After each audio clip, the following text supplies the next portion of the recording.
నెల రోజులుగా రాష్ట్రంలోని వేలాది మంది రైతులు రాష్ట్ర వ్యాప్తంగా అన్ని నియోజకవర్గాల్లో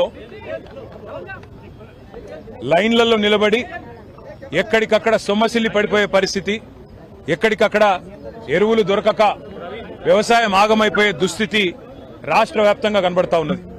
ఇవాళ రాష్ట్ర ప్రభుత్వము మేము శాసనసభ పెట్టినామా అంటే పెట్టినాము అన్నట్టు ఏదో తూతూ మంత్రంగా 3-4 రోజుల పాటు నడిపించి మరి రైతుల సమస్యల గురించి కనీసం మాట్లాడాలనే ఆలోచన కూడా చేస్తలేదు. మేము ఇవాళ బీఆర్ఎస్ పార్టీ తరఫున ఈ రాష్ట్ర ప్రభుత్వాన్ని, కేంద్ర ప్రభుత్వాన్ని సూటిగా అడుగుతున్నాం. 10 ఏళ్లు కేసీఆర్ గారి ప్రభుత్వం ఉన్నప్పుడు ఏ ఒక్క రోజు కూడా ఎరువులకు సంబంధించి రైతులకు ఈ రకమైన అవస్థ రాలేదు. ఈ రకంగా లైన్లలో నిలబడే అరాచక పరిస్థితి రాలేదు. మరి ఎందుకు ఈరోజు కాంగ్రెస్ ప్రభుత్వం రాగానే తిరిగి ఆనాటి రోజులు మళ్లీ చెప్పులు లైన్లో పెట్టి, ఆధార్ కార్డులు లైన్లో పెట్టి, ఎరువుల కోసం లైన్లు కట్టి వర్షంలో పండుగ రోజు కూడా తడిచిపోయే పరిస్థితి ఎందుకు వచ్చింది? దీనికి కారణం ఎవరు? కాంగ్రెస్ ప్రభుత్వం చెప్పాలని చెప్పి మేము డిమాండ్ చేస్తున్నాం. తూతూ మంత్రంగా 4 రోజులు అసెంబ్లీ నడపడం కాదు, 15 రోజులు అసెంబ్లీ నడపాలే.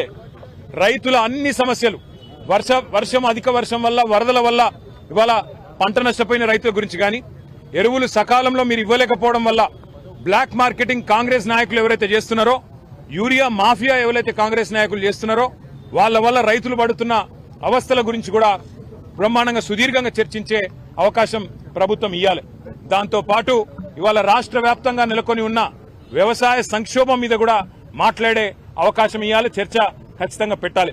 అట్లాగే ఫీజు రీయింబర్స్మెంట్ కూడా కాక పిల్లలు ఆగమైతా ఉన్నారు, వారి గురించి కూడా చర్చ జరగాల్సిన అవసరం ఉంది. రాష్ట్రంలో వర్షాల వల్ల చాలా చోట్ల అకాల వ్యాధులు, సీజనల్ వ్యాధులు వచ్చి ప్రజలు అవస్థలు పడతా ఉన్నారు. దాని గురించి కూడా సుదీర్ఘంగా చర్చ జరగాల్సిన అవసరం కూడా ఉంది.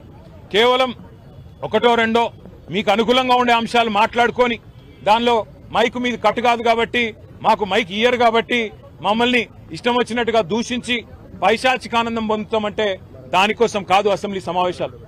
అసెంబ్లీ సమావేశాలు ప్రజల సమస్యలు చర్చించడానికి, ప్రజల సమస్యలను ప్రభుత్వ దృష్టికి ప్రతిపక్షం తీసుకురావడానికే పెడతారు. కాబట్టి అన్ని అంశాలు సాకల్యంగా చర్చించాలి అంటే 15 రోజుల పాటు ఖచ్చితంగా చర్చ జరగాలి. అర్థవంతమైన చర్చ జరగడానికి బీఆర్ఎస్ ఎప్పుడు కూడా ముందుంటది. అన్ని విషయాలు, కాళేశ్వరం మీద మీరేసిన కమిషన్తో సహా, అది పీసీ ఘోష్ కమిషన్ కాదు, పీసీసీ కమిషన్